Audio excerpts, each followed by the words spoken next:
वो नीचे आए हैं, उन्होंने ना मेरी मम्मा को आके ऐसे पकड़ा, उन्हें मारा, ठीक है। और तब जब मम्मा नीचे आई उनके घर फेंके तो उन्होंने मेरे पापा को 16 फायर मारे हैं। और जिस तरह उन्होंने मेरे पापा को 16 फायर मारे हैं टरपते हुए मैंने उन्हें देखा है ना, उसी तरह मैं भी उन्हें देखना चाहती हूँ। तुम इन लोगों को कुछ ना करो, तुम सारी की सारी गोलियां मुझ पे बरसा दो। और वही हुआ कि 3 बच्चों और मेरी भाभी के सामने उस पर अंधाधुंध फायरिंग हुई है। क्योंकि साढ़े भरा नूं इंसाफ नहीं मिलिया। पूरी पूरी रात असीं जागते रहने हैं, साडा पूरा खानदान साडे नाल बैठा है। पूरी पूरी रात असीं खौफो हरास नाल असीं सोंदे ही नहीं हैगे। आप ये बताएं कि मतलब जो शानी है उसके साथ इतनी दुश्मनी बढ़ी कैसे, इन लोगों की वजह क्या थी मेन? उसी के आस पे सारी ज़िंदगी बैठना था, तो जालिमों ने बस ये जुल्म कमाया है कि आज देखें कि हमें भी बेआसरा करके वो चला गया। जो कब्रिस्तान में इन्होंने अपने हुलिये चेंज किए और वहाँ से ये अलग-अलग होकर निकल गए मुख्तलिफ इलाकों में पंजाब के। डिजिटल पाकिस्तान की वीडियोस देखने के लिए हमारा चैनल सब्सक्राइब कीजिए और बेल आइकॉन को प्रेस कीजिए ताकि आप हर वीडियो से बाखबर रह सकें। बिस्मिल्लाहिर्रहमानिर्रहीम, अस्सलाम वालेकुम नादरीन, डिजिटल पाकिस्तान के साथ मैं हूं मदर जट। नादरीन इकराम, 10 जुलाई को एक वाक़या पेश आता है, एक दिल दहला देने वाला वाक़या, मार्शल कत्ल केस, जो कि मीडिया पे भी काफ़ी हाईलाइट हुआ, मुख्तलिफ जगह पे दिखाया गया। उस सिलसिले में आज हम यहाँ पे हाज़िर हुए हैं DIG हेडक्वार्टर के ऑफ़िस, ये CIA के DIG के ऑफ़िस आए हैं, जहाँ पे वो मुलजिम जो कि गिरफ़्तार हो चुके हैं। उस सिलसिले में उनके लवाकिन से बात करते हैं, ये वाक़या कैसे पेश आया। नादरीन, इस तरह हमारे साथ मार्शल साहब की बहन छोटी मौजूद है, इनसे बात करते हैं। कैसी हैं मैम? बस भाई अल्लाह के आसरे पर जी रहे हैं, इस आस पे कि हमारे भाई को इंसाफ मिल जाएगा। अच्छा, आपका सुनने में आया था, आपने बताया था कि आपको सेपरेशन हो चुकी है, तलाक हो गई थी, तो उसके बाद यही भाई आपकी कफालत कर रहे थे, सारी जिम्मेदारी यही निभा रहे थे? जी भाई, तकरीबन 1.5 साल पहले मैंने अपने हस्बैंड से खुला लिया था और मेरा भाई मुझे फुल ऑन सपोर्ट कर रहा था, मेरी कफालत भी वही कर रहा था और मेरे बच्चे की भी, एक मेरा बेटा है 5 साल का, और मैं उसी के पास रह रही थी। मेरे बाबा हार्ट पेशेंट हैं, स्टड डले हुए हैं, तो जो भी था बस वही था, इकलौता सहारा था, उसी के आस पे सारी ज़िंदगी बैठना था। तो जालिमों ने बस ये जुल्म कमाया है कि आज देखें कि हमें भी बेआसरा करके वो चला गया। अच्छा, आप ये बताएं कि मतलब जो शानी है उसके साथ इतनी दुश्मनी बढ़ी कैसे, इन लोगों की वजह क्या थी मेन, जो वो इस हद तक चला गया? भाई वजह कोई नहीं थी, मेरे भाई की दुश्मनी नहीं थी, उसकी बस ये गलती थी कि उसने हक पे बात की थी कि यार तू फायरिंग करता है तो तू अपनी छत पे कर, तू हमारी छत पे ना कर। वो आप लोगों की छत पे आ जाता? जी, वो हमारी छत पे फायरिंग करता था और जो लड़कों को लाता था ना वो भी हमारी छत पे फायरिंग करते थे। तो मेरा भाई तो हमें जाने ही नहीं देता था छत पर, कि हम, उसने ताला कुंडी लगवाई हुई थी और भाभी को और मुझे कहता था कि ऊपर नहीं जाना आप लोगों ने, ऊपर ख़तरा होता है। काफ़ी देर से ये मामला चल रहा है? हाँ जी, काफ़ी देर से पहले से, और 2.5 माह पहले उसने कंप्लेन भी की थी पुलिस में, अनारकली थाने में की थी कि ये चीज़ हो रही है मेरे घर पर, तो हमें इस चीज़ को रोका जाए। और जब पुलिस ने गिरफ़्तार किया था शानी को तो उसके पास से असला भी बरामद हुआ था, लेकिन पुलिस ने तब एक्शन नहीं लिया कि ये गुनाहगार है, इस पर हम एक्शन लें। पुलिस ने उल्टा मेरे भाई की और उसकी सुलह करवा दी कि जो भी आपके मामला आते हैं हम उसको सॉर्ट आउट कर देते हैं। तो उस प्रेशराइज करके सुलह करवा दी? हाँ जी, सुलह करवा दी। और गली में जब शानी आया तब मेरी मामा ने भी उससे रिक्वेस्ट की कि शानी दिल में कोई बात ना रखी, चल अगर मेरा बेटा गलती कर गया ना तो तू उसको माफ़ कर दी, आइंदा से हम तेरे मामलात में नहीं आएंगे। तो अब क्या कहता था कि ठीक है? हाँ जी, उसने मेरी मम्मा से कहा था कि खाला मुझे कोई गुस्सा नहीं है, ठीक है, मेरा जो नुकसान हुआ है, तो मेरी मम्मा ने कहा था तेरा जो नुकसान हुआ है ना हम भरने को तैयार हैं, लेकिन तू मेरे बेटे को कुछ ना कहीं, क्योंकि इकलौता बेटा है, उसकी आगे से 4 बच्चे हैं। अच्छा, एक ही भाई हैं आप? हाँ जी, मेरा एक ही भाई था, सबसे छोटा था, मैं उससे बड़ी थी, और अब वही शहीद हो गया। मरा हुआ तो नहीं कहेंगे, क्योंकि अपने बच्चों के लिए, बीवी के लिए, बहन और माँ बाप के लिए उसने अपनी जान दे दी, तो वो शहीद हुआ है। मैं तो यही कहती हूँ कि वो शहीद हुआ है, मरा नहीं है वो। की हिफाजत के लिए उसने? हाँ जी, कि उसने 6 लोगों से कहा हाथ जोड़कर कि तुम इन लोगों को कुछ ना करो, तुम सारी की सारी गोलियां मुझ पे बरसा दो। और वही हुआ कि 3 बच्चों और मेरी भाभी के सामने उस पर अंधाधुंध फायरिंग हुई है। अच्छा, आप लोग कहते हैं कि 6 लोग हैं, पुलिस वाले कह रहे हैं जी 4 लोग। जी नहीं भाई, इस चीज़ की चश्मदीद गवाह जो है ना वो मेरी भाभी हैं, उनके 2 बच्चे हैं जो बोल सकते हैं, क्योंकि एक तो 1.5 साल की है, वो 6 लोग थे। आप उस टाइम कहाँ थी जब ये वाक़या हुआ? मैं उस वक्त नीचे वाले रूम में थी अपने मामा पापा के साथ, और जब उन्होंने फायरिंग स्टार्ट किया ना तो मेरी भाभी छुड़वा के अपना आप 2 लोगों से नीचे भाग गई हैं कि अम्मी शानी आ गया।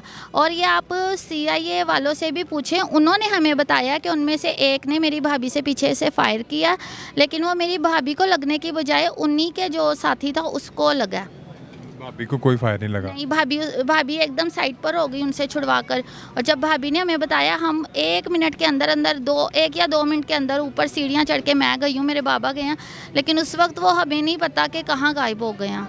जो CIA ने जिस तरह कार्रवाई की, वो मफरूर थे, उनको गिरफ्तार किया, आपको उम्मीद है इनसे इंसाफ की? हाँ जी, हमें हैं, हम शुक्रगुजार हैं कि उन्होंने 4 लोगों को अरेस्ट किया, लेकिन हमारी अपील यही है कि जो 2 लोग रह गए हैं वो उनको भी अरेस्ट करें।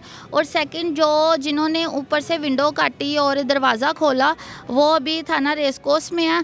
मेरी CIA से यही अपील है कि वो उसको भी अपने पास लेकर आएँ, क्योंकि मेन मुद्दा वो है। अगर वो ना काटता, वो उनको जगह ना दिखाता, राह ना देता, तो मेरा भाई आज जिंदा होता। क्या हाल ने मां जी, ठीक हो? ਸਾਡੇ ਹਾਲ ਨਹੀਂ ਸਹੀ ਹੈ। ਅਸੀਂ ਸਾਡੇ ਹਾਲ ਬਹੁਤ ਬੁਰੇ ਨੇ, ਕਿਉਂਕਿ ਸਾਡੇ ਭਰਾ ਨੂੰ ਇਨਸਾਫ ਨਹੀਂ ਮਿਲਿਆ। ਪੂਰੀ ਰਾਤ ਅਸੀਂ ਜਾਗਦੇ ਰਹਿੰਦੇ ਹਾਂ, ਸਾਡਾ ਪੂਰਾ ਖਾਨਦਾਨ ਸਾਡੇ ਨਾਲ ਬੈਠਾ ਹੈ। ਪੂਰੀ ਰਾਤ ਅਸੀਂ ਖੌਫ ਹਰਾਸ ਨਾਲ ਅਸੀਂ ਸੌਂਦੇ ਹੀ ਨਹੀਂ ਹੈਗੇ। ਜਿੰਨੀ ਦੇਰ ਤੱਕ ਮੇਰੇ ਭਾਈ ਦੇ ਕਾਤਲਾਂ ਨੂੰ ਸਜ਼ਾ ਨਹੀਂ ਮਿਲੇਗੀ, ਸਾਨੂੰ ਖੁਸ਼ਖਬਰੀ ਨਹੀਂ ਆਏਗੀ ਕਿ ਉਹਨਾਂ ਨਾਲ ਇਨਸਾਫ ਹੋਇਆ ਹੈ, ਉਨੀ ਦੇਰ ਤੱਕ ਸਾਨੂੰ ਸਕੂਨ ਨਹੀਂ ਆਣਾ। ਸਾਡੇ ਹਾਲਾਤ ਨਹੀਂ ਸਹੀ ਹੋ ਸਕਦੇ। ਕਿੰਨੇ ਬੰਦੇ ਸਨ ਟੋਟਲ ਜਿਹੜੇ ਮਾਰਨ ਵਾਲੇ? 6 ਲੋਕ ਸਨ। हाँ जी, 4 ਫੜੇ ਨੇ ਪੁਲਿਸ ਵਾਲੇ? हाँ जी, सुनने में यही आया कि 4 फड़े ने। ਤੁਹਾਨੂੰ ਦੱਸਿਆ ਗਿਆ ਨਹੀਂ, ਵਾਇਆ ਨਹੀਂ? नहीं, हाले तक ना किसी ने दहाया ना दसिया। ਪੁਲਿਸ ਨੇ ਜਿਸ ਤਰ੍ਹਾਂ ਉਹਨਾਂ ਨੂੰ ਫੜਿਆ, ਉਹਨਾਂ ਦੀ ਕਾਰਕਰਦਗੀ ਤੋਂ ਮੁਤਮਿਨ ਹੋ ਤੁਸੀਂ?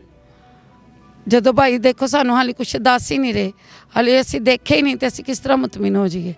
ਅੱਖੀ ਵੇਖੀ ਕਹਿਣ ਨੂੰ ਤੇ ਸਾਰੇ ਕਹਿੰਦੇ ਨੇ, ਪਰ ਜਿੰਨੀ ਦੇਰ ਅਸੀਂ ਦੇਖਾਂਗੇ ਨਹੀਂ ਉਨੀ ਦੇਰ ਅਸੀਂ ਕਿਸ ਤਰ੍ਹਾਂ ਮੁਤਮਿਨ ਹੋ ਜਾਈਏ। ਤੇ ਤੁਹਾਨੂੰ ਕਿਸ ਤਰ੍ਹਾਂ ਪਤਾ ਚੱਲਿਆ ਸੀ ਕਿ ਕਾਤਲ ਕੌਣ ਹੈ? ਕਤਲ ਸਾਡੇ ਨਾਲ ਦਾ ਹਮਸਾਇਆ ਹੈ ਸ਼ਾਨੀ, ਕਿਉਂਕਿ ਜਦੋਂ ਉਹ ਵਾਰਦਾਤ ਕਰਨ ਆਇਆ, ਮੇਰੇ ਭਾਈ ਨੂੰ ਕਤਲ ਕਰਨ ਆਇਆ, ਉਦੋਂ ਮੇਰੀ ਭਾਬੀ ਕਮਰੇ 'ਚ ਮੌਜੂਦ ਸੀ, ਕਿਉਂਕਿ ਮੇਰੀ ਭਾਬੀ ਨੂੰ ਵੀ ਉਹਨਾਂ ਨੇ ਮਾਰਿਆ। ਫਿਰ ਜਦੋਂ ਮੇਰਾ ਭਾਈ ਜ਼ਿੰਦਾ ਸੀ, ਉਹਨੇ ਮੇਰੀ ਭਾਬੀ ਨੂੰ ਕਿਹਾ ਹੈ ਕਿ ਸ਼ਾਨੀ ਹੈ, ਆਜ਼ਮ ਹੈ ਤੇ ਅਹਿਮਦ ਹੈ, ਤੇ ਜਿਹੜੇ ਦੂਸਰੇ ਉਹਨਾਂ ਨੇ ਮਾਰਕਸ ਪਾਏ ਸੀ 3 ਬੰਦਿਆਂ ਨੇ। यानी दे उस तो अलावा फिर मेरे भाई को बोलिया नहीं सी जा रहा। ये कत्ल होने वाले मार्शल की बेटी हैं जिनके पास हम खड़े हैं, कैसी हो बेटा, ठीक हो आप? अंकल नहीं, इंसाफ मिलेगा आपको लगता है? पुलिस वालों ने कातिल पकड़ लिए हैं आपके बाबा के? अंकल अभी तो भरोसा नहीं है पुलिस वालों पे कि वो हमें इंसाफ देंगे। नहीं बेटा, उन्होंने आपको बताया, पुलिस वालों ने बताया बाबा को कि उनके कातिल पकड़े गए हैं, आपकी मामा को या भाई को? हमें तो ये नहीं बताया कि पकड़े गए हैं कि नहीं पकड़े गए। अभी तक नहीं बताया उन्होंने? नहीं। बस कह रहे हैं, ज़बानी कह रहे हैं। जी। जब ये वाक़या बेटा पेश आया है आपके घर में, जब वो आया कत्ल करने के लिए, आप घर पे मौजूद थी? जी। घर में थी आप? जी। पापा के पास बैठी। क्या देख रही थी आपने, क्या देखा? अंकल जी वो पहले ऊपर तो एक बच्चा था, ठीक है, वो खिड़की टाप के आया, उसने कुंडी खोल लिया, ठीक है, तो वो नीचे आए हैं, उन्होंने ना मेरी मम्मा को आके ऐसे पकड़ा, उन्हें मारा, ठीक है। और तब जब मम्मा नीचे आई उनके घर फेंके तो उन्होंने मेरे पापा को 16 फायर मारे हैं। और जिस तरह उन्होंने मेरे पापा को 16 फायर मारे हैं टरपते हुए, मैंने उन्हें देखा ना, उसी तरह मैं भी उन्हें देखना चाहती हूँ। हमारे साथ इस वाक़या के मेन जो किरदार हैं, जो मरकज़ी किरदार हैं, जिन्होंने इस वाक़या को कैफे किरदार तक पहुँचाया, मुलज़मों को गिरफ़्तार करवाया, उनकी सुराग लगाया, उनसे बात करते हैं। आतिफ साहब इंस्पेक्टर हमारे साथ मौजूद हैं। अस्सलाम वालेकुम सर। वालेकुम अस्सलाम। कैसे हैं सर? ठीक है अल्हम्दुलिल्लाह। सर, कैसे आपने उनको कैफे किरदार तक, कैसे इनको किन तक पहुँची, आपको कैसे सुराग मिला कि यही लोग हैं मुलज़म? बिस्मिल्लाहिर्रहमानिर्रहीम। इसमें चूँकि वाक़या एक कम्युनिटी के हवाले से था और वो उसको इंटरनेशनली भी देखा जा रहा था, तो इसमें अफसरान बाला CM साहब की हिदायत पे अफसरान बाला IG साहब पंजाब, CCPO साहब, DIG साहब, हमारे DIG ऑपरेशन इन्वेस्टिगेशन, तमाम टीमें मुतर्रक थीं और एक दूसरे के साथ राब्ते में थीं। तो मुख्तलिफ़ इलाक़ों में हमें टास्किंग दी गई थी, तो उसमें हमारे SP फुरकान बिलाल साहब की सरबराही में जो हमारी टीम थी, हमें जो टास्क मिला उस पर हमने काम शुरू किया और अल्लाह ताला की मेहरबानी से हमें एक जगह से इसकी टिप मिली और वहाँ से हमें क्लिप भी मिल गया जो कब्रिस्तान में इन्होंने अपने हुलिये चेंज किए और वहाँ से ये आइडेंटिफाई हुए मुलज़म और वहाँ से ये अलग-अलग होकर निकल गए मुख्तलिफ़ इलाक़ों में पंजाब के। तो उसी बुनियाद पे हमने ह्यूमन इंटेलिजेंस को इस्तेमाल किया और डिजिटल जो है वो भी हमने शवाहिद इकट्ठे किए और उनके पीछे हमने इनको ट्रैक आउट किया और अल्लाह ताला ने मेहरबानी की हमने और जब ये केस आपके पास आया कितने दिन में आपने मुलजिम गिरफ्तार हमें टास्क जब मिला है तो हमने विद इन 48 आवर्स जो हमने इसको अल्हम्दुलिल्लाह तमाम मुलजमान और बाकी जो भी इसमें इस्तेमाल हुआ है चीज़ें वो हमने रिकवर कर ली। CIA जो जब टास्क मिलता है वो 90% 95% वो अपनी रेशियो पे पूरा उतरते हैं, वो लोग कर लेते हैं, तो पंजाब पुलिस क्यों नहीं करती? आम जो थाना कल्चर है वो क्यों नहीं गिरफ्तार करती? तमाम को जो भी टास्क मिलता है वो 100% कोशिश करते हैं, 99% वो होता है, हल होता है। और हम भी पार्ट ऑफ पंजाब पुलिस हैं, हम भी उसी टीम का हिस्सा हैं और हमारी टीम ज़रा थोड़ा सा डिफरेंट है। तो हमारी टीम वर्क जो है DIG साहब हमारे टीम लीडर हैं और फुरकान बिलाल साहब कैप्टन है हमारे। तो हम लोग फिर वो ऐसे ही जैसे एक टीम खेलती है मैदान में, तो उसी तरह हमारा ये कोऑर्डिनेशन बहुत ज़्यादा मैं समझता हूँ बेहतर है। तो उस वजह से हम लोग उसको टाइम दे के इसको। सर शानी का जो उसके लवाकीन है मार्शल के, वो कह रहे हैं जी शानी पहले भी फायरिंग वगैरह करता रहा ना, हवाई फायरिंग के वाक़यात हैं, थाने में भी कंप्लेन किया लेकिन थाने वालों ने कोई रद्द-ए-अमल नहीं, वो फिर छोड़ देते थे। वो अफसरान बाला के नोटिस में आई है चीज़ और तफ्तीश में भी अगर कोई ऐसी चीज़ आई तो उसको इंशाल्लाह उसके ख़िलाफ़ भी कार्रवाई जो भी बनती होगी वो करेंगे। तो आप अपनी अब तक इन्वेस्टिगेशन में क्या नतीजा निकालते हैं कि यही मुलजिम है आपके ख्याल में शानी वगैरह? जी अभी तक तो यही मुल्ज़मान है, लेकिन अभी चूँकि तफ्तीश का आगाज़ हुआ है और इसमें अगर कोई किरदार किसी जगह पे आएगा तो वो भी सज़ा होगी उसको। टोटल 6 लोग थे सर, उसमें से 4 पकड़े गए? नहीं, ये 4 ही लोग थे जो वकूए में शामिल थे और अब वो तमाम हमने पकड़ लिए।